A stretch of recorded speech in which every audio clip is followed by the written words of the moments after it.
नमस्कार, मी डॉक्टर मच्छिंद्र बांगर महाराष्ट्रातील आणि देशातील हवामान परिस्थिती संदर्भात ताजा अंदाज देणार आहे. आपण हवामानातले काही बदल लक्षात घेतले पाहिजेत आणि त्या दृष्टीने अंदाज बघितला पाहिजे. आता आपण जवळपास 2 महिने मान्सूनचे संपलेले आहेत. आज 31 जुलै होती. त्यामुळे जवळपास आपण अर्धा मान्सून संपलेला आहे आणि आता पुढील अर्ध्या मान्सूनमध्ये काय होणार आहे ते पण आपण बघणार आहोत. समोरील उपग्रही छायाचित्रामध्ये आपण बघतो की अजूनही कोकण किनारपट्टी किंवा थोडं नाशिक पश्चिम आणि उत्तर महाराष्ट्राच्या तुरळक भागामध्ये पावसाळी वातावरण आहे. अजून देखील डिप्रेशन अस्तित्वात आहे. त्यामुळे हवामानामध्ये पहिलं असं डिप्रेशन आपल्याला बघायला मिळालं मान्सूनच्या कालावधीमध्ये, जे बंगालच्या उपसागरात तयार झालं आणि अगदी अरबी समुद्राच्या किनारपट्टी भागापर्यंत ते पोहोचलेलं आहे. अजूनही हे 31 जुलैला अस्तित्वामध्ये आहे आणि त्यांनी आता विदर्भाच्या अंतर्गत भागातून ते बाहेर पडून मध्य प्रदेशच्या पश्चिमी भागामध्ये त्याची एंट्री होणार आहे. त्याने मध्य प्रदेशचा पूर्व भाग सोडलेला आहे आणि विदर्भातून ते टर्न घेतल्यामुळे विदर्भातील पावसाची परिस्थिती, मराठवाड्यातील पावसाची परिस्थिती, उत्तर महाराष्ट्रातील पावसाची परिस्थिती आणि या ठिकाणचा दुष्काळ या सिस्टमने संपवलेला आहे. आपण या ठिकाणी बघतो की 1 जून ते 31 जुलै दरम्यान जो पाऊस झालेला आहे त्या पावसाचा परिणाम आपल्याला समोर दिसतोय.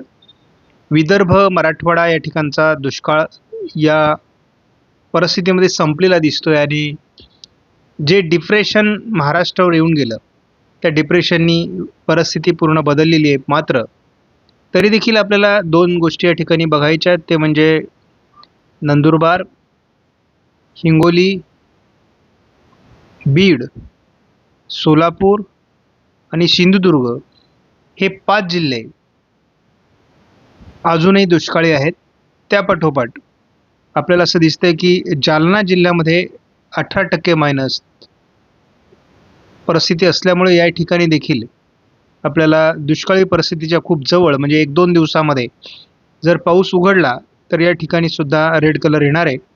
म्हणजे ही सुद्धा 20%च्या पुढे जाईल.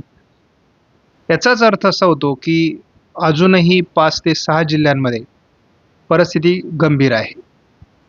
पुढे मात्र विदर्भातील परिस्थिती खूप सुधारलेली आहे. छत्रपती संभाजीनगर आणि बुलढाणा हे 2 जिल्हे अतिरिक्त पावसामध्ये आलेले आहेत.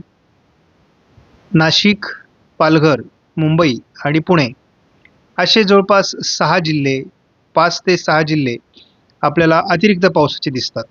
म्हणजे एकीकडे 6 जिल्हे आपल्याला कमी पावसाचे, तर दुसरीकडे 6 जिल्हे अति पावसाचे, अशी सुद्धा आपल्याला परिस्थिती बघायला मिळते. आपण आकडेवारी जर बघितली तर कोकण गोव्यामध्ये आता 102% पाऊस दिसतोय. तर मध्य महाराष्ट्रामध्ये 120% पाऊस आहे. ज्या मराठवाड्यामध्ये आपल्याला 38 ते 40% घट होती त्या ठिकाणी आता केवळ 8%ची घट राहिलेली आहे. ज्या विदर्भामध्ये आपण सातत्याने बघत होतो की 25 ते 30% घट होती, ती सुद्धा आता 1%वर आलेली आहे. आणि एकूण महाराष्ट्रामध्ये आज रोजी 106% पाऊस झालेला आहे. 31 जुलैची ही आकडेवारी आपल्या समोर आहे. आता या आकडेवारीवर आपल्याला विश्वास ठेवावाच लागेल, कारण ही IMDने पब्लिश केलेली आहे आणि संपूर्ण सरकारी धोरणं आणि आपण बघतो की संपूर्ण पावसाचा, मान्सूनचा इतिहास या आकडेवारीवर लिहिला जातो. त्यामुळे आपल्याला याच्यावर कुठल्याही प्रकारचं ऑब्जेक्शन घेता येत नाही आणि घेऊनही उपयोग नाही. मात्र उद्यापासून पावसाचा खंड हलक्या स्वरूपात सुरू होईल. 5 तारखेपर्यंत स्थानिक वातावरण राहील, त्यानंतर त्याची तीव्रता वाढेल आणि साधारणपणे पुढे पुढे तो वाढत जाईल. परंतु खंड काळातही स्थानिक वातावरण तयार होऊन पाऊस पडणार आहे. त्यामुळे फार घाबरण्यासारखी परिस्थिती जरी नसली तरी राज्यातील आणि देशातील जे पावसाची घट आहे ती वाढत जाण्याची शक्यता आहे. आपण सुरुवातीला देशाच्या प्रतिमेवर नजर जर टाकली तर आपल्याला 94% पाऊस हा पूर्ण मान्सूनच्या कालावधीमध्ये सेंट्रल इंडियामध्ये पडेल असं सांगितलेलं आहे. आज मात्र आपल्याला या ठिकाणी 33% पाऊस जास्त आहे. म्हणजेच 31 जुलैला हा पाऊस 133% आहे. हे लक्षात घ्या. त्यामुळे पुढे कितीही पावसामध्ये खंड पडले तरी देखील सेंट्रल इंडिया हा सरासरीपेक्षा जास्त पावसाचा राहण्याची शक्यता आहे.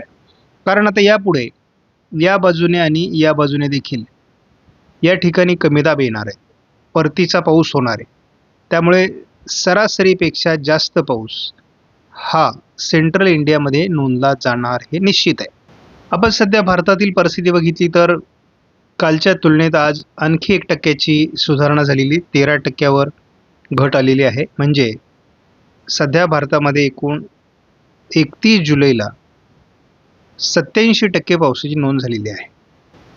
गेल्या 24 तासामध्ये सर्वाधिक पाऊस हा महाराष्ट्रामध्ये नोंदला गेला आहे. तेलंगणा, छत्तीसगड आणि मध्य प्रदेशमध्ये नोंदला गेलेला आहे. आणि आपण जर संपूर्ण देशामध्ये 30-31 तारखेच्या पावसाची नोंद बघितली तर आपल्याला या ठिकाणी महाराष्ट्रामध्ये ज्या ठिकाणी विदर्भ आणि मराठवाड्यात दुष्काळ होता त्या ठिकाणी आपल्याला सरासरीपेक्षा जास्त पाऊस झालेला दिसत आहे.